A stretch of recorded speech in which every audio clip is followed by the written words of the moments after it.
नमो भगवते वासुदेवाय। ओम नमो भगवते वासुदेवाय।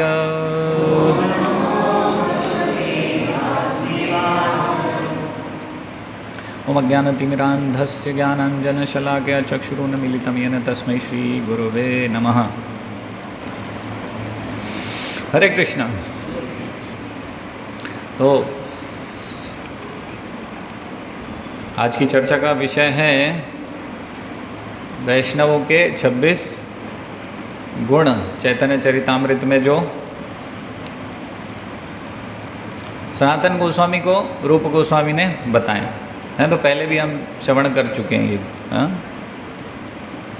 इस बार हम इसको श्रील प्रभुपाद के परिप्रेक्ष्य में समझने का प्रयास करेंगे। तो जिनको हंसी आ रही है वो कृपया बाहर खुल के हंस के आ जाएं। जब हंसी बंद हो जाए तो अंदर आ सकते हैं।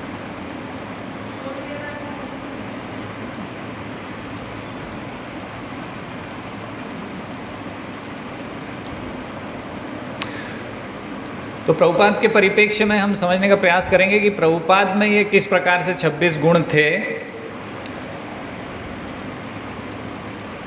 प्रभुपाद के व्यवहार में कैसे वो गुण प्रदर्शित होते थे और हम कैसे इन गुणों को विकसित करें, सीखें, प्रभुपाद के विभिन्न उदाहरण लेकर, है ना। हमें भी ये वैष्णव गुण विकसित करने होंगे धीरे धीरे,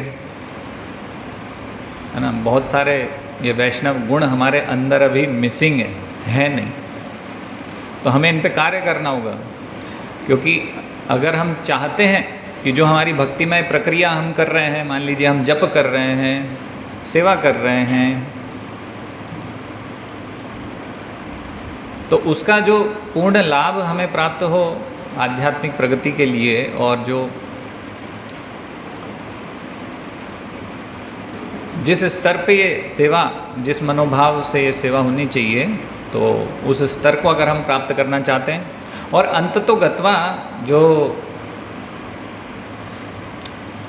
गोलोक धाम का जो दरवाज़ा है वो हमारे लिए कब खुलेगा? जब इन वैष्णव गुणों के साथ हम भक्ति करेंगे, है ना। तभी तो चैतन्य महाप्रभु ये सनातन गोस्वामी को शिक्षा दे रहे हैं, क्योंकि वो चाहते थे कि उनके जो अनुयायी हैं उनके अंदर ये गुण होने आवश्यक है। तो ये चैतन्य महाप्रभु की इच्छा थी कि ये 26 जो गुण हैं, जो वैष्णव का गुण है, वो सभी भक्त विकसित करने का प्रयास करें। तो हमें भी करना है। तो तभी गोलोक का दरवाज़ा प्रभुपाद हमारे लिए खोलेंगे, है ना। तो प्रभुपाद के विषय में बोलना है तो सबसे पहले हमारी तो योग्यता नहीं है कि प्रभुपाद का गुणानुवर्णन कर पाएँ। तो प्रभुपाद की कृपा से ही प्रभुपाद के गुण के विषय में हम बोल पाएंगे और समझ पाएंगे। इसलिए एक बार फिर से हम प्रभुपाद का मंत्र बोलेंगे, सभी दोहराइएगा, है ना।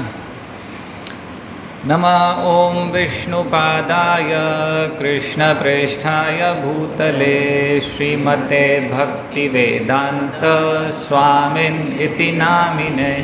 नमस्ते सारस्वते देवे गौरवाणी प्रचारिणे निर्विशेष शून्यवादी पाश्चात्य देश तारिणे। तो किन किन को ये मंत्र याद नहीं है? सबको याद है, बहुत अच्छी बात। तो प्रणाम करते समय बोलते हैं ये मंत्र हम।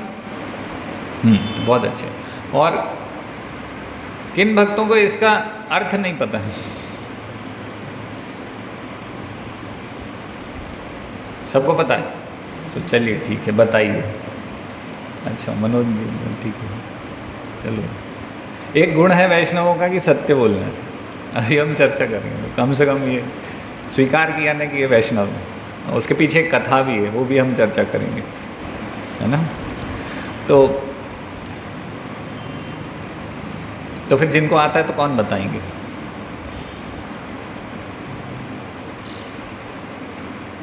कमलेश प्रभु कहाँ देख रहा हो? आप इधर देखो ना, मैं बात कर रहा हूँ तो उधर देखने लग गए बचने के लिए।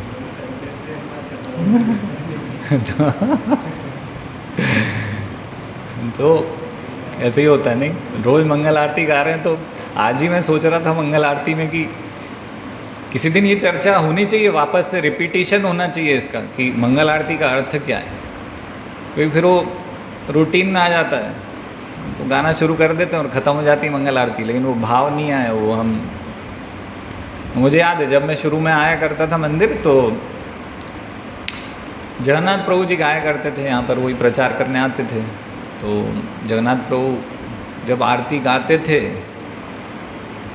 तो अंदर वो सब हिल जाता था, अस्थि पंजर।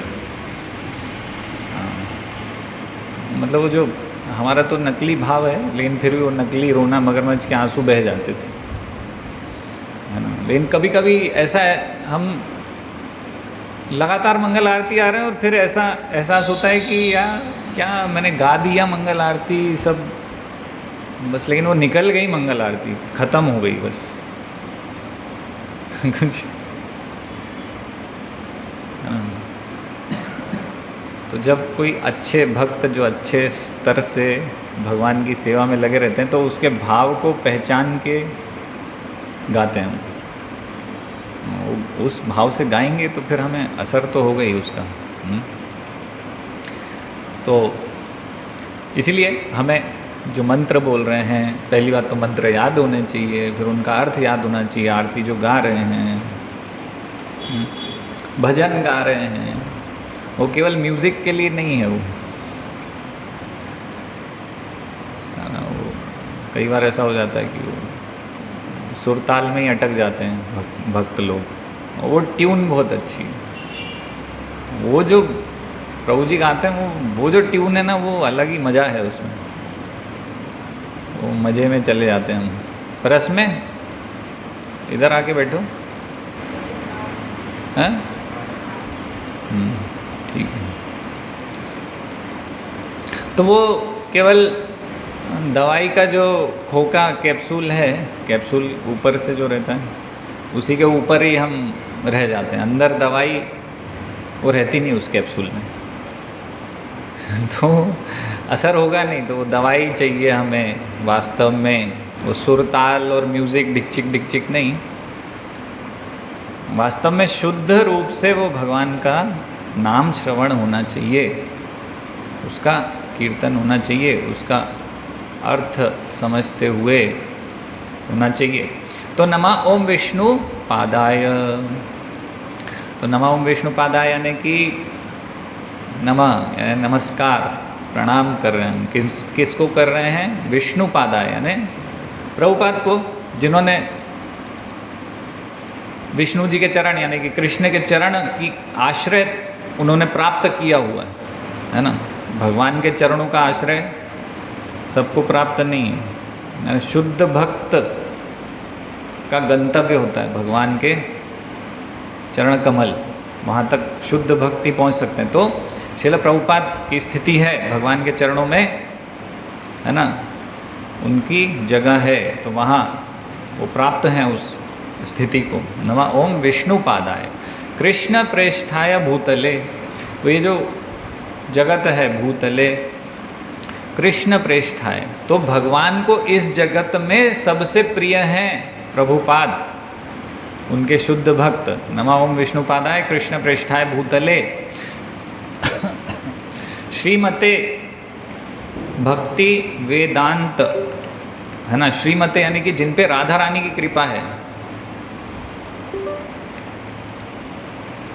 ना। तो श्रील प्रभुपाद पे, है ना, भगवान की कृपा, राधा रानी की कृपा से भगवान श्री कृष्ण के चरण प्राप्त किए हुए उन्हें। भक्ति वेदांत, है ना, तो वेदों को भक्ति के परिप्रेक्ष्य में उन्होंने समझा हुआ है। भक्ति वेदांत स्वामी नीति नामीन, है ना, उनको मैं प्रणाम कर रहा हूँ। फिर नमस्ते सारस्वते देवे, तो जिनके गुरु कौन है? श्रील भक्ति सिद्धांत सरस्वती ठाकुर। नमस्ते सारस्वते देवे गौरवाणी प्रचारिणे। और क्या कर रहे हैं श्रील प्रभुपाद? गौरवाणी का प्रचार कर रहे हैं, हरिनाम संकीर्तन को पूरे विश्व में फैला रहे हैं, है ना, गौरवाणी।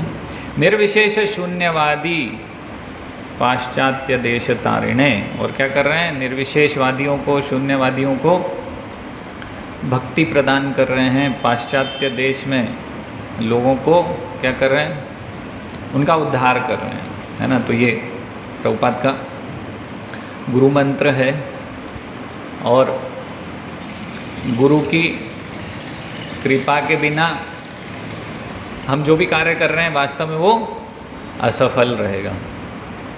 तो गुरु की कृपा चाहिए हमें, किसी भी कार्य में सफल होने के लिए हमें गुरु की कृपा चाहिए।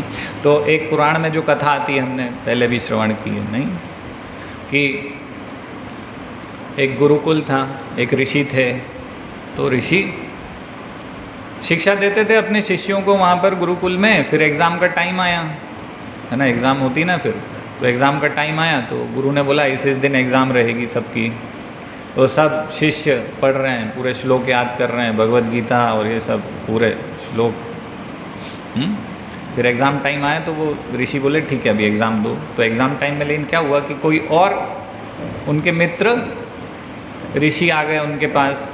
तो उन्होंने बोला ठीक है भैया, अतिथि देवो भव, अभी मैं अतिथि इनको समय दूंगा। आप एक कार्य कीजिए, आप ये जो वृक्ष है, सारे शिष्यों को क्या करना है, ये वृक्ष के नीचे जाके अपना एग्ज़ाम देना है, सारे श्लोक बोलने हैं जो भी याद किए हुए हैं। और श्लोक में अगर त्रुटि होगी तो उसके अनुसार इस वृक्ष के पत्ते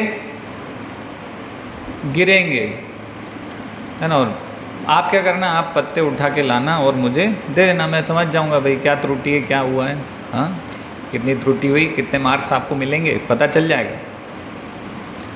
तो एक शिष्य था, बहुत सिंसियर था, है ना। जैसे कई भक्तों को होता है ना, 700 श्लोक याद हैं पूरे भगवत गीता के, ऐसे लोग होते हैं। तो उसको पूरे श्लोक याद थे। वो पहुंचा वहाँ पर घबराते हुए, डरते हुए कि पता नहीं अभी एग्ज़ाम होगा, क्या होगा। वृक्ष के नीचे खड़ा हुआ, पूरे श्लोक यथावत सही सही बिना किसी त्रुटि के बोल डाले, आँख बंद करके जो शुरू किया फर्राटे से और समाप्त कर दिए। फिर कॉन्फिडेंस से आँख खोली तो उसने देखा कि पूरा पेड़ के पत्ते झड़ के नीचे गिर गए। तो बच्चा जब इतना पढ़ाकू होता है और फेल हो जाता है तो फिर रोना आ जाता है उसको। हमें तो नहीं आता था भाई कभी, क्योंकि उसमें पढ़ाकू थे ही नहीं कभी। तो फर्स्ट रैंकर बच्चे से होते, तो वो रोने लग गया, बहुत रोया। और फिर गया गुरु के पास, बोला कि ये लो पत्ते। बोले तुम तो पूरे झाड़ के पत्ते ले आए भाई, क्या हो गया, क्या किया तुमने? बोले मैंने सब सही बोला था। बोले अच्छा सही बोला, फिर कैसे ये पत्ते झड़ गए पूरे? अच्छा हाँ, फिर गुरु ने बताया, है ना, गुरु समझ गए। बोले तुमने क्या गुरु का प्रणाम मंत्र बोला था? ओ मैं तो भूल गया। बोले एक काम करो, फिर से जाओ, फिर से एग्ज़ाम दो, अभी इस बार गुरु मंत्र बोलना। फिर वो अच्छे से गुरु मंत्र बोलता है, फिर पूरे सारे श्लोक बोलता है और क्या हो जाता है, पप्पू पास हो जाता है। इस बार आँख खोलता है तो 9 पत्ता। तो कैसे हुआ? गुरु का आशीर्वाद था, है ना। तो पहले हम अकेले प्रयास कर रहे थे, है ना। तो अकेले प्रयास में ज़्यादा शक्ति नहीं है ना। गुरु का जब आश्रय मिला, आशीष मिला, कृपा प्राप्त हुई, तब हम वास्तव में कर पाएंगे। तो गुरु का आशीर्वाद लेना बहुत ज़रूरी है। जैसे कि वैष्णव एटिकेट, है ना, ये हमारे इस्कॉन में वैष्णव एटिकेट फॉलो करते ना, उसमें सबके पास PDF होगी, बुक होगी ना। तो उसमें क्या बताते हैं, है ना, कि जब मंदिर में एंट्री करते हैं तो सबसे पहले एंटर करते से ही प्रणाम करना है, क्योंकि मंदिर में अंदर वैष्णव हैं, भक्त हैं। फिर उसके बाद क्या करेंगे, प्रभुपाद को प्रणाम करेंगे। उसके बाद क्या करेंगे, ऑल्टर को प्रणाम करेंगे।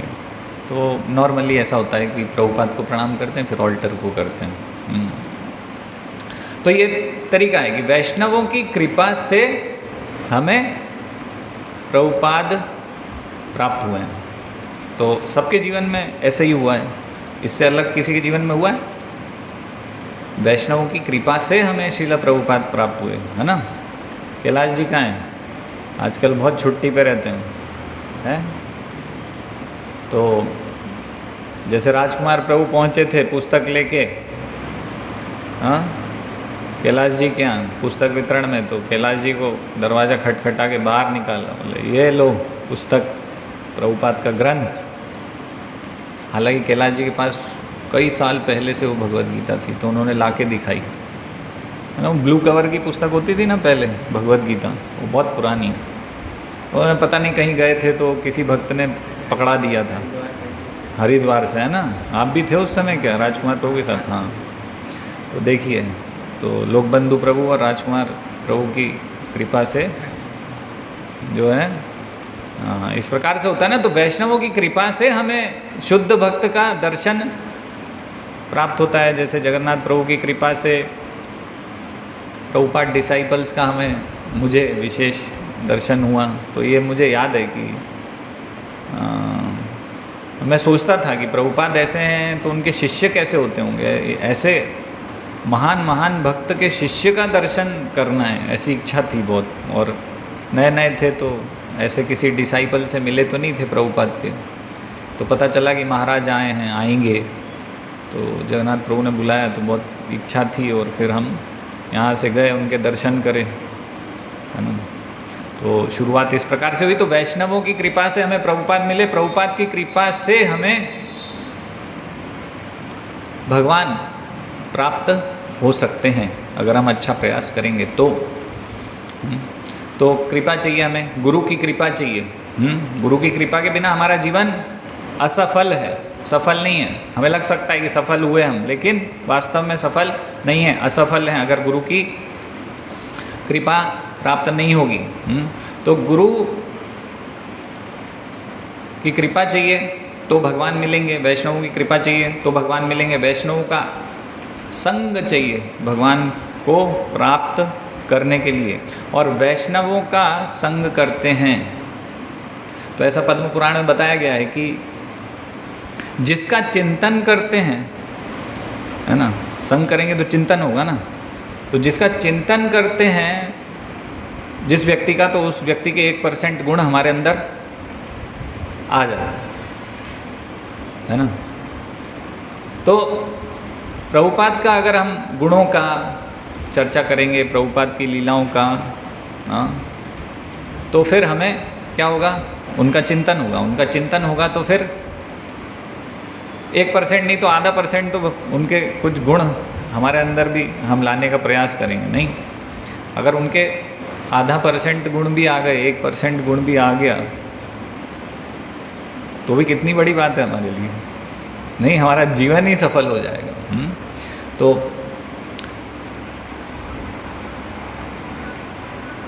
सभी एक बार अपने अपने फ़ोन चेक कर लीजिए और साइलेंट कर लीजिए। तो श्रीमद् भागवतम में ऐसा श्लोक आता है ना, प्रसंगम अजरम पाशम आत्मनो कवियो विदु सएष मोक्ष द्वारम अपावृतम। सएष क्या है? साधुषु कृतो मोक्ष द्वारम अपावृतम, है ना। तो अगर हम इस भौतिक जगत से अटैच रहते हैं, उसका चिंतन रहता है, तो क्या होगा? प्रसंगम अजरम पाशम। ये कैसा पाश है? माया का, मोह का। अजर, अजर किसको बोलते हैं? जो कभी जर्जर नहीं होगा, अजर। यानी इतना खतरनाक पाश है ये कि ये हमें पकड़ लिया इसने। तो भौतिक जगत में तो ऐसा होता है कि भाई हम देखते हैं कि बड़े बड़े फैक्ट्रीज़ हैं, बहुत बड़े बड़े कंस्ट्रक्शंस हैं, नहीं, वो सब भी 10 साल, 20 साल, 50, 100 साल में जर्जर हो जाते हैं। लेकिन ये जो माया का पाश है, ये अजर अमर पाश है।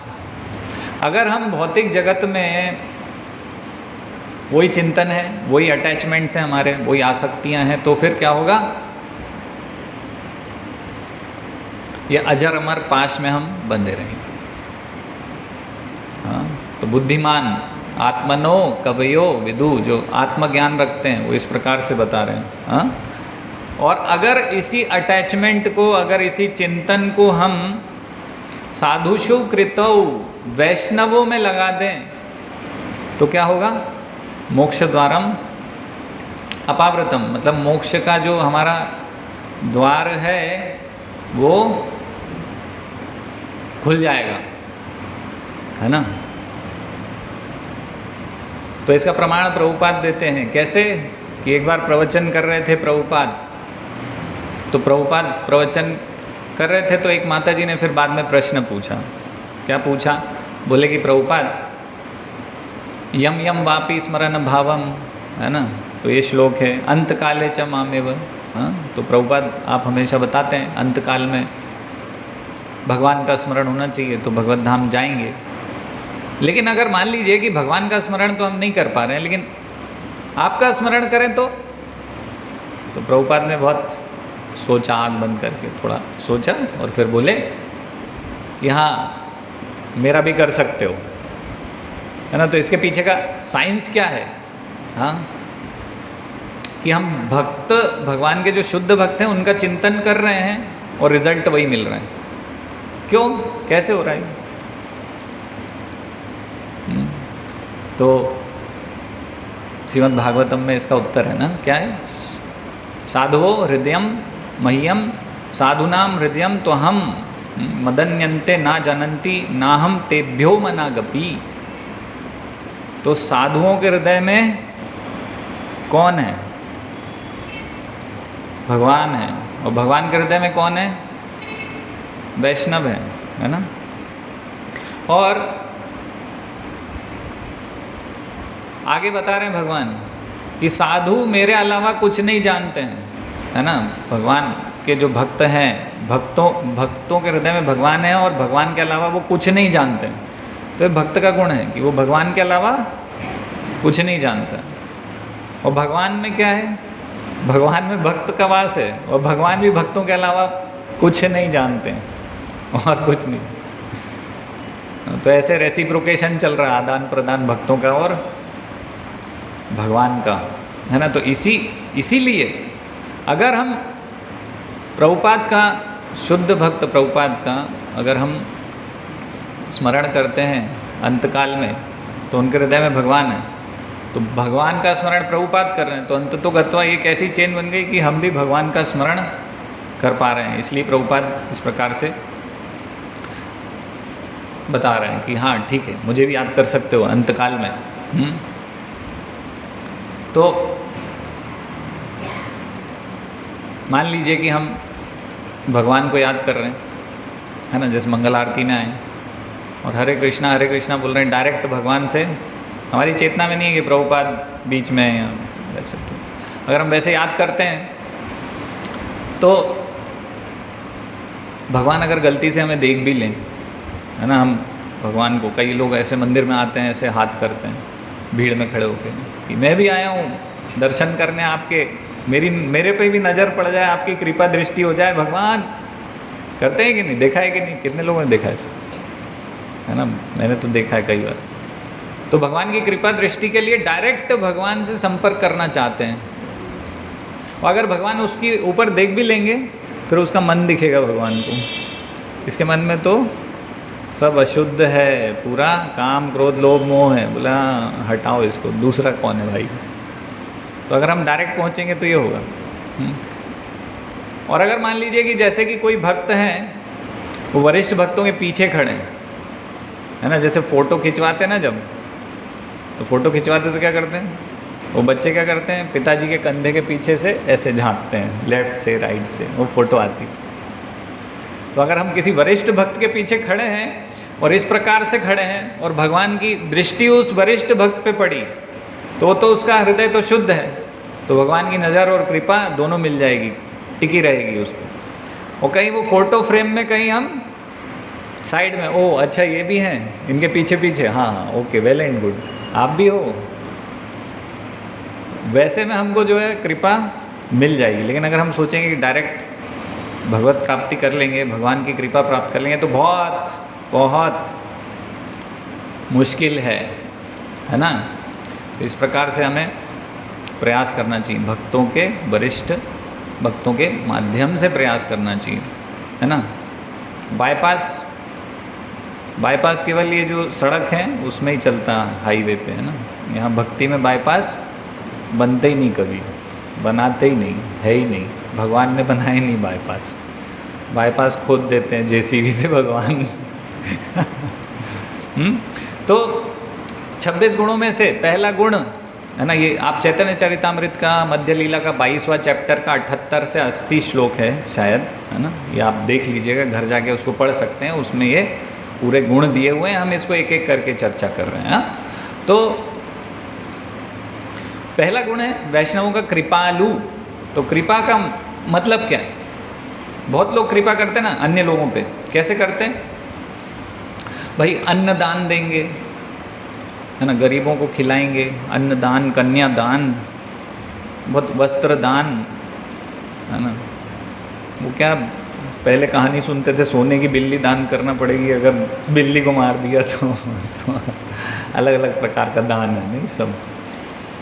तो बहुत लोग दान करते हैं, है ना। तो क्या ये वास्तविक कृपा है उन जीवों पे, हाँ, ऐसे दान करना?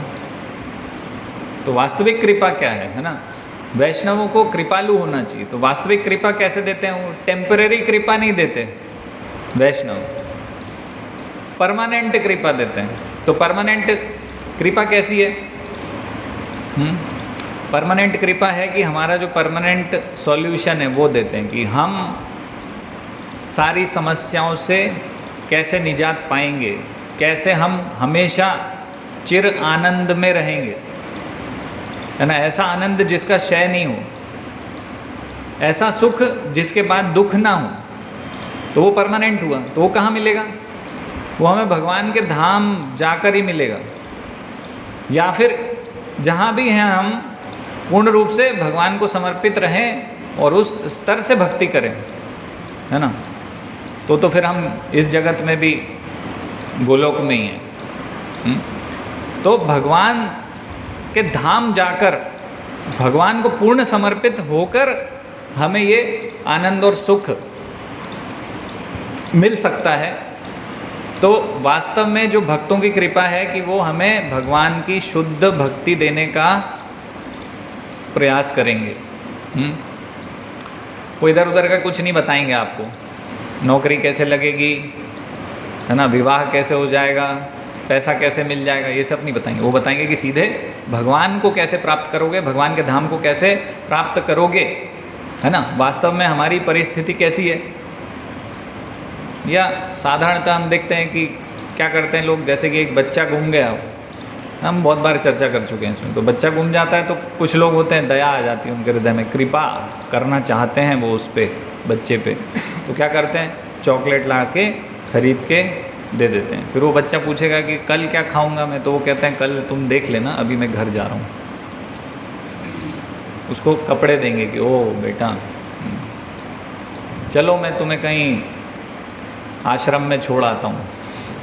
तो वो पूछेगा बच्चा कि मुझे अपने घर क्यों नहीं ले जा रहे हो, इतने ही कृपालु हो तो वो कहेंगे नहीं, इतना कृपालु नहीं, थोड़ा सा हूँ।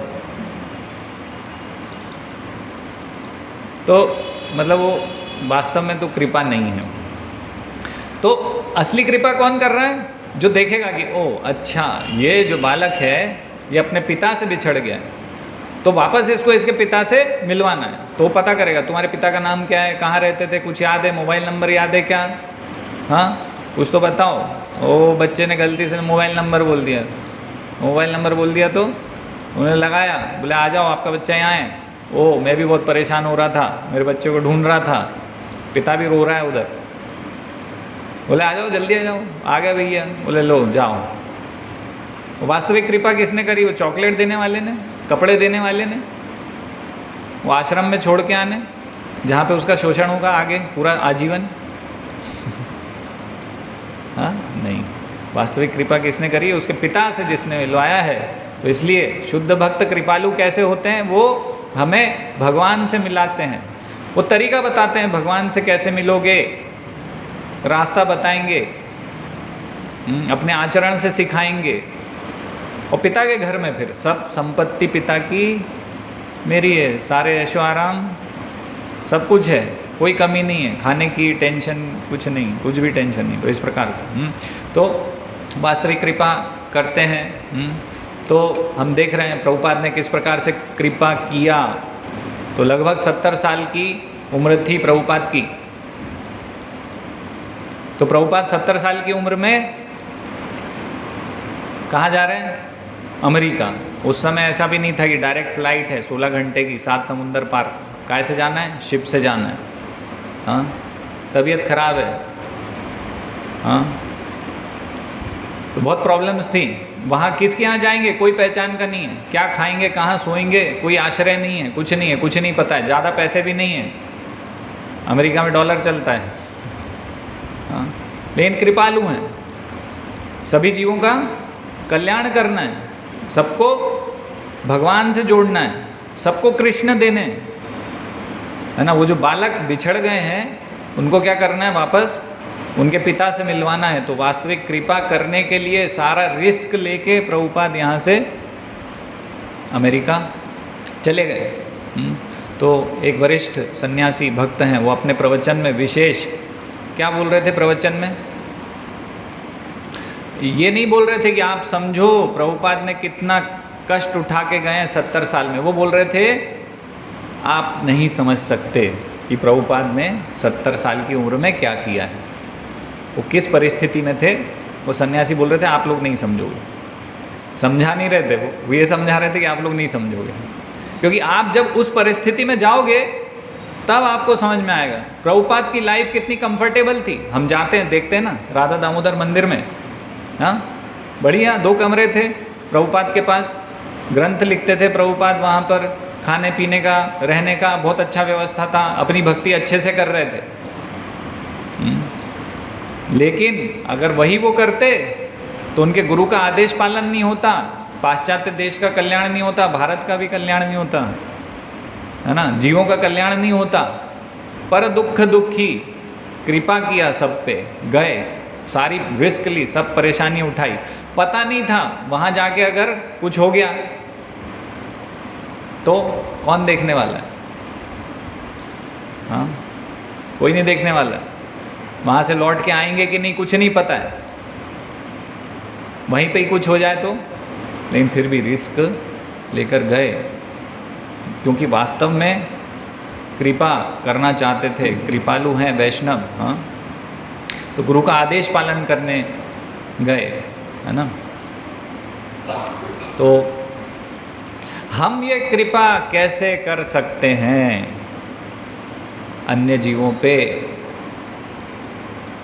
तो फिर अगर ऐसा मैं बोलूँगा कि आप भी कृपा कीजिए, तो फिर कुछ भक्त बोलेंगे प्रभु जी हमें तो खुद ही कृपा की ज़रूरत है, हम क्या किसी पे कृपा करें। तो हम ये कृपा कैसे कर सकते हैं फिर, जहाँ हमारी तो है नहीं भाई कि हम किसी पे कृपा करें। प्रभुपाद कर सकते थे, प्रभुपाद के वरिष्ठ भक्त कर सकते हैं, हम कैसे करेंगे? तो हमें क्या करना होगा? अब जैसे क्या होता है भाई, संडे के दिन प्रसादम होगा, तो जैसे कि मोहित है, तो मोहित को नहीं पता है कि आज जो बाल्टी में खीर आई है कैसे बनी है, किसने बनाई, कौन सामान लेके आया था, किसने वो दूध उबाला, किसने वो उसमें सब डाला। अब पीछे हमें तो पता है कि उत्तम गौरंग प्रभु कर रहे हैं, लेकिन मान लो कि मोहित को तो नहीं पता ना कैसे खीर बन के उसमें आई है, और डिटेल्स कुछ नहीं मालूम। अभी करना क्या है? अब ये जो उत्तम गौरंग प्रभु की कृपा है, जो खीर है, वो सीधे सीधे सबके धोने में जाके डाल देना है, खत्म हो गया। तो क्या हुआ? हमने भी कृपा करी ना सब पे, भक्तों में मोहित ने भी कर दिया ना कृपा। हमको क्या करना होगा? श्रील प्रभुपाद की कृपा क्या है? भगवत गीता, भागवतम, चैतन्य चरितामृत, उसमें सब कुछ है, वो कृपा है प्रभुपाद की। अगर कोई उसको पढ़ता है, हमने देखा ना अनेक अनेक उदाहरण है, तो उसको कोई पढ़ेगा तो भगवान से जुड़ जाएगा, शुद्ध हो जाएगा। उसके अंदर की जो चिंगारी है वो एक बड़ी विशाल अग्नि में भड़क जाएगी, बदल जाएगी। हाँ, वो निकल जाएगा कि अब मुझे प्रचार करना है। तो ये जो टाइम बॉम्ब है, प्रभुपाद की पुस्तकें, ये सबको देना, है ना। जैसे वो मोहित अगर खीर दे रहे हैं सबको, तो उनको नहीं पता कहाँ से कैसा है, तो हमें भी चलो ठीक है, हम कृपा हम नहीं कर सकते, हम एलिजिबल नहीं हैं, लेकिन हम क्या कर सकते हैं, प्रभुपाद की जो पुस्तक है वो वितरण कर सकते हैं, प्रभुपाद का संदेश वो सब तक पहुंचा सकते हैं, है ना। ये सेवा हम कर सकते हैं। तो ये तरीका है, इस प्रकार से हम प्रभुपाद हम भी कृपा कर सकते हैं अन्य भक्तों पे। ये जो कृपा का गुण है वैष्णवों का, उसको विकसित कर सकते हैं, है ना। तो प्रभुपाद तो बहुत दयालु थे, है ना। एक उनका किस्सा है कि प्रसाद ले रहे थे प्रभुपाद, तो प्रभुपाद ने प्रसाद लेते लेते देखा कि एक मक्खी आ गई वहाँ, तो मक्खी के पंख टूट गए थे या कुछ हुआ था, तो वो उड़ नहीं पा रही थी, है ना, और शक्ति नहीं बची थी उसमें। तो प्रभुपाद ने एक शिष्य को बुलाया, बोले कि ये जो मक्खी है ना, इसने प्रसाद नहीं लिया है बहुत दिन से तो इसको कुछ प्रसाद दो। तो शिष्यों ने कुछ उनको उसको प्रसाद दिया। तो प्रभुपाद इतने दयालु हैं, नहीं, हम इतना नहीं सोचेंगे किसी अन्य जीव के विषय में, तो केवल मनुष्यों के विषय में नहीं, प्रसाद मक्खी को खिला के भी उसका कल्याण करना चाहते हैं। प्रभुपाद इतने कृपालु दयालु हैं।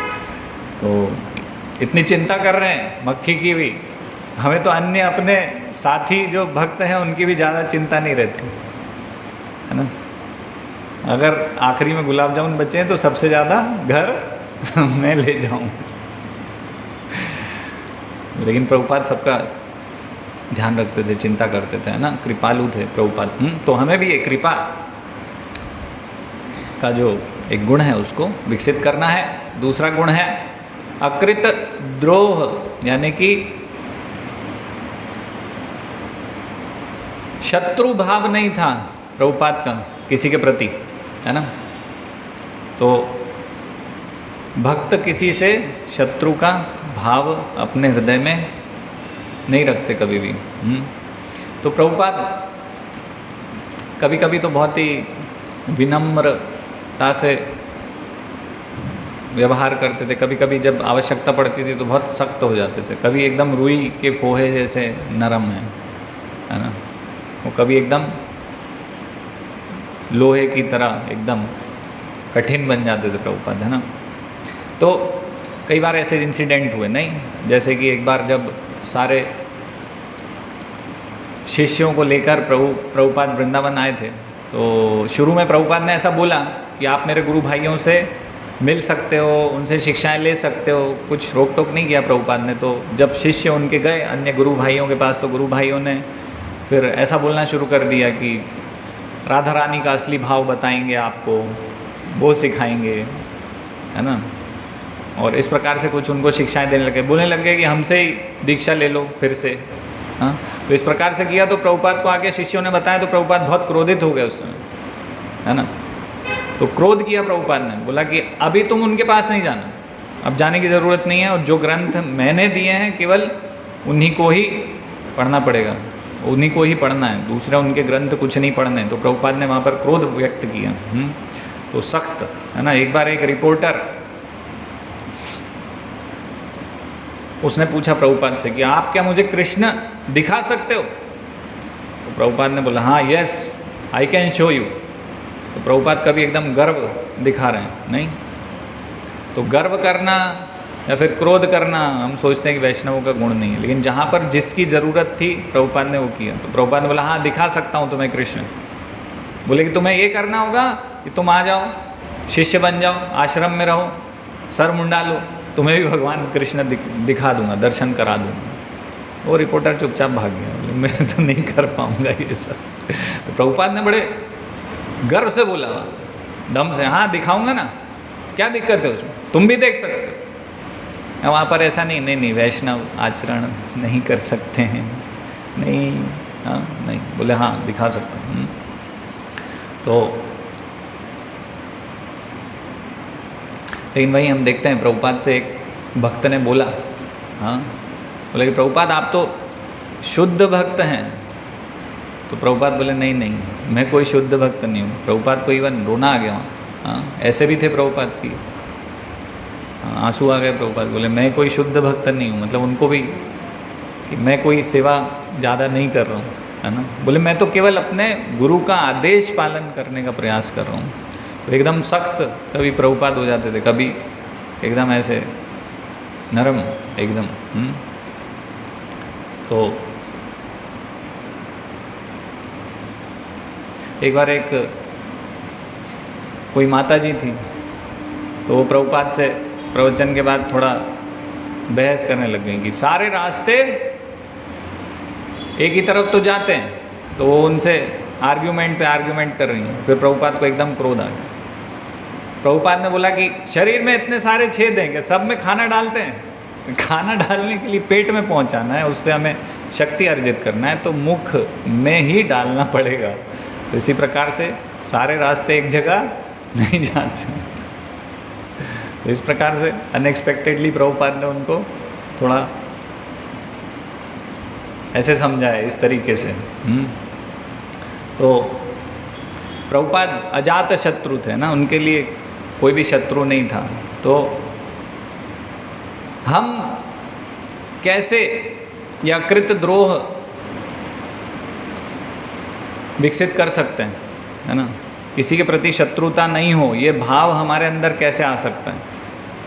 कभी कभी तो भक्तों में ही ऐसा हो जाता है, नहीं उत्तम गौरांग प्रभु, यमुना तट प्रभु, दोनों तलवार बिना ढाल लिए ही तलवार लेके ही खड़े रहते हैं। वो समझाते समझाते मैं थक जाता हूँ। वो शत्रु एकदम देखते हैं कि इन्होंने ऐसे कैसे बोला, बनेगा तो यही बनेगा, मैं ही सही बोल रहा हूँ। तो ये शत्रु भाव कैसे हटाएंगे हम, है ना। ये तो एक वेग उदाहरण हो गया थोड़ा। ये शत्रु भाव को हटाने के लिए हमें क्या करना होगा कि हमें देखना होगा कि सारे जो जीव हैं वो तो भगवान के अंश हैं। सारे जीव अगर भगवान के अंश हैं तो फिर किसी से कैसा शत्रुता, सभी तो भगवान के हैं, मैं भी भगवान का हूँ, ये भी भगवान के अंश, तो फिर कैसी शत्रुता। ये तो हमारा भाईचारा हो जाना चाहिए ना फिर सबसे। तो ये दृष्टिकोण अगर हम रखेंगे, सोचेंगे कि सभी जीव तो भगवान के हैं और मैं भी भगवान का हूँ, तो ये हमारे अंदर ये शत्रु भाव चला जाएगा। तो कैसे चला जाएगा, सभी भगवान के शरीर के ही तो अंश हैं, भगवान के ही तो अंश हैं। तो जैसे हमारा शरीर है, तो ऐसा थोड़ी कि हम पैर से द्वेष करते हैं, हाथ से प्रेम करते हैं। करते हैं क्या? हमने एक दिन और चर्चा किया था संडे प्रवचन में कि अगर मेरा हाथ टूट जाए ये वाला, और केवल लेफ्ट हैंड से ही मैं सारा कार्य कर रहा हूँ, तो ये तो काम का नहीं है अब, तो इससे द्वेष हो जाना चाहिए, बेकार है, काट के अलग करो, ये अच्छा है। ऐसा करता है क्या कोई? कोई भी नहीं करता। क्यों? क्योंकि ये खराब हाथ भी मेरे शरीर का अंग है और ये अच्छा हाथ भी मेरे शरीर का अंग है ना। तो इसी प्रकार से हाँ, जैसे कि मान लीजिए कि जिह्वा हमारी अगर हमारे दांतों से कट जाती है तो खून निकल आया जीभ में से, तो अब मैं हथौड़ी उठाऊं और दांत तोड़ दूँ अपने की इसने मेरे जिह्वा को काटा, खून निकल गया, अब ये दांत तड़ उड़ा दिए। ऐसा करते हैं क्या हम? नहीं करते। भाई ठीक है, ये दांत भी मेरे शरीर के अंग है, जिह्वा भी मेरे शरीर है, ऐसा हो गया, ठीक है, ओके, चलेगा, क्या प्रॉब्लम है भाई, थोड़ा समय लगेगा, ठीक हो जाएगा। तो इसी प्रकार से अगर हम देखते हैं कि सब जीव भगवान के शरीर के ही अंग हैं, तो फिर शरीर के किसी भी अंग से हमें द्वेष नहीं है, वैसे किसी से भी शत्रुता, किसी से भी द्वेष हमें नहीं रह जाएगा। तो इस बात को हमेशा चिंतन में, दिमाग में बैठा के रखना है ना। तो इस प्रकार से हम ये डेवलप कर सकते हैं। अकृत क्या था ये? द्रोह, ये भाव, हाँ, ये वैष्णव का गुण। और फिर सत्यसार यानी कि सच बोलते हैं हमेशा। वैष्णव क्या बोलते हैं? सच बोलते हैं। लेकिन फिर हम देख रहे हैं कि वो जो क्या नाम है उनका, युधिष्ठिर महाराज, उन्होंने तो झूठ बोला था।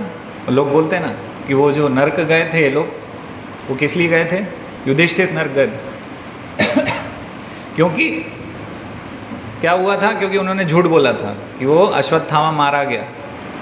लेकिन वास्तव में हमारे आचार्य बताते हैं कि वो इसलिए नहीं नर्क का उन्होंने अनुभव किया, क्षणिक अनुभव था वो, टेम्परेरी, बस वो इसलिए उन्होंने वो नर्क का अनुभव किया क्योंकि भगवान ने बोला था कि तुम ये बोल दो, अश्वत्थामा मारा गया, लेकिन उन्होंने भगवान की बात पे संदेह किया और वो झूठ नहीं बोला, इसीलिए वो नरक का उनको दर्शन हुआ और उनका रथ हमेशा के लिए नीचे ज़मीन पे चलने लग गया। तो हमारे आचार्य हमें बता रहे हैं। तो इससे समझ में आता है, क्या समझ में आता है कि कोई भी बात, सत्य क्या है, सत्य सार, सत्य यानी कि भगवान श्री कृष्ण परम सत्य हैं, सत्य हैं। तो भगवान से जुड़ी हुई जो चीज़ होगी वो सब सत्य होगी, भगवान से जो जुड़ी हुई चीज़ नहीं है वो असत्य है सब कुछ, है ना। जैसे मैं उदाहरण दूं, अगर इसको समझना है कि भगवान से जुड़ी हुई चीज़ सत्य, भगवान से अलग चीज़ असत्य, तो कैसे समझेंगे? जैसे कि मैं बोलूँगा कि ये कुर्ता मेरा है, ये सत्य है? सत्य है कि असत्य? बताओ, ये कुर्ता मेरा है। जोर से बोलो, कॉन्फिडेंट नहीं हो क्या? है? तो कमलेश प्रभु कह रहे हैं असत्य है, तो कितने लोग बोल रहे हैं असत्य है? अरे कुछ तो बोलो। अच्छा चलो बोलो सत्य है, कितने लोग बोल रहे हैं? राम नाम सत्य है। कितनी शुभ चीज़ हम बोलते हैं, नहीं? लेकिन लोग बता रहे ऐसा मत बोलो, राम नाम सत्य है। कोई मर जाता जब भी बोलना चाहिए। अरे राम नाम तो हमेशा ही सत्य था और सत्य रहेगा, परम सत्य है राम नाम। ये तो हमेशा बोलना चाहिए, राम नाम सत्य है 24 घंटे। हाँ, तो मेरा कुर्ता है, ये सत्य है कि नहीं है? असत्य है, क्योंकि इसमें परिप्रेक्ष्य क्या हो गया कि मेरा है। अरे भाई, ये सिलाई करने वाला कोई और, वो कपड़ा दुकान वाला कोई और, वो जो कपड़ा बनाने वाली फैक्ट्री कोई और, वो जो कपड़ा के लिए कॉटन चाहिए वो उगाने वाला कोई और। कॉटन जिसने उगाई उसको मिट्टी चाहिए थी, पानी चाहिए था, सनलाइट चाहिए थी, उसके बिना नहीं उगा सकता था, वो देने वाला कोई और, कृष्ण। तो फिर ये कुर्ता मेरा कैसे हुआ? ये असत्य है। इसलिए भगवान के परिप्रेक्ष्य में अगर हम कोई बात करते हैं तो वो परम सत्य है और नहीं तो वो असत्य है। तो सत्य और असत्य का एक वो गौतम मुनि का उदाहरण है ना।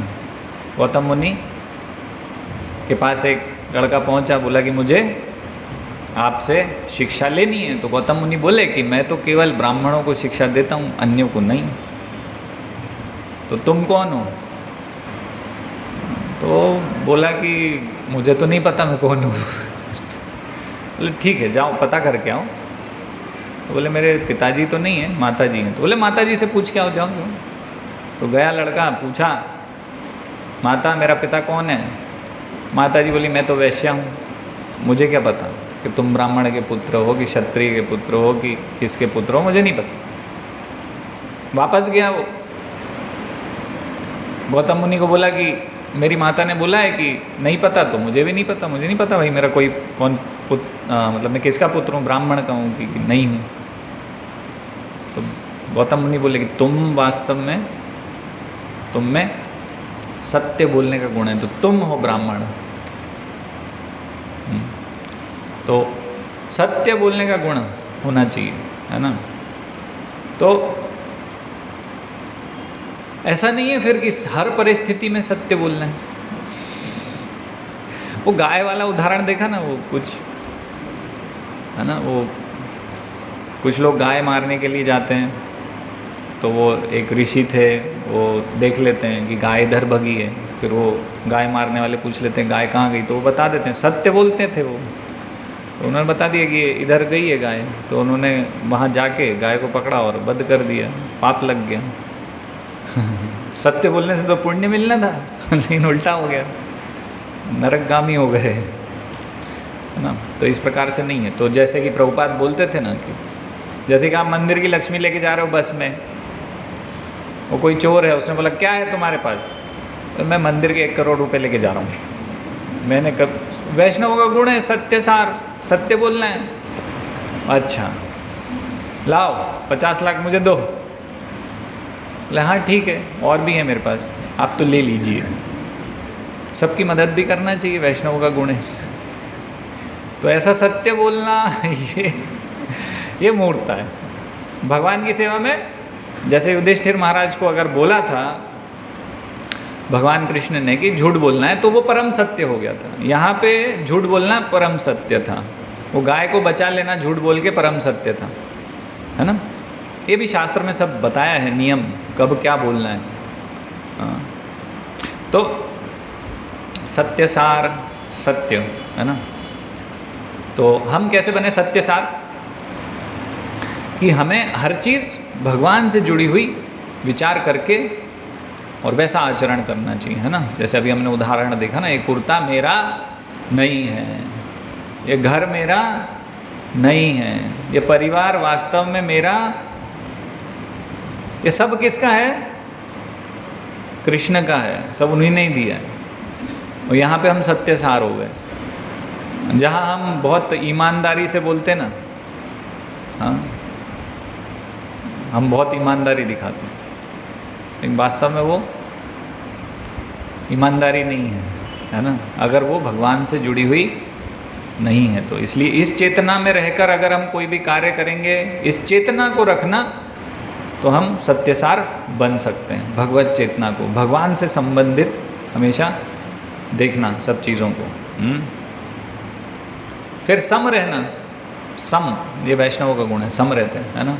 पंडिता समदर्शिना, फिर वो आता है ना, शीतोष्ण सुख दुखदा आगमा पाइनो नित्यास ताम तितिक्षस्व भारत। तो ठंड में, गर्मी में, मान में, अपमान में, किसी भी परिस्थिति में, है ना, सुख में दुख में सम रहते हैं भक्त, है ना।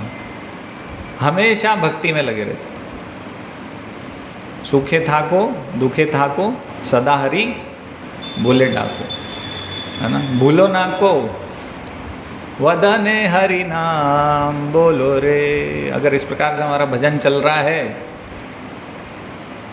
तो हम सम हैं, है ना। हर परिस्थिति में हम भगवान को भज रहे हैं, सेवा में लगे हुए हैं, तो हम सम हैं। सबको एक दृष्टिकोण से, पंडिता समदर्शिना, श्लोक क्या है वो?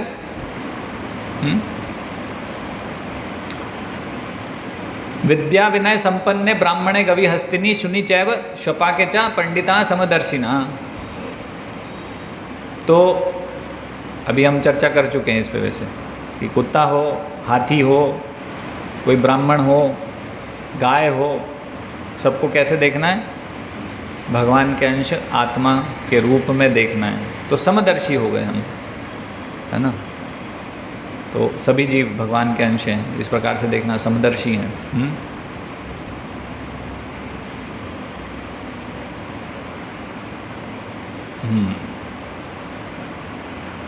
तो सब मुझे थोड़े से अस्थिर दिख रहे हैं, बहुत हिल रहे हैं, डुल रहे हैं, एकदम परेशान हो रहे हैं। ऐसा लग रहा है जैसे कि कुछ रुचि नहीं आ रही है, प्रसाद खाने जाना है जल्दी से।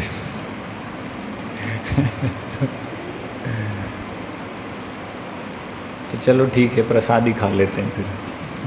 हरे कृष्णा, अगली क्लास में चर्चा करेंगे। शिला प्रभुपाद की जय।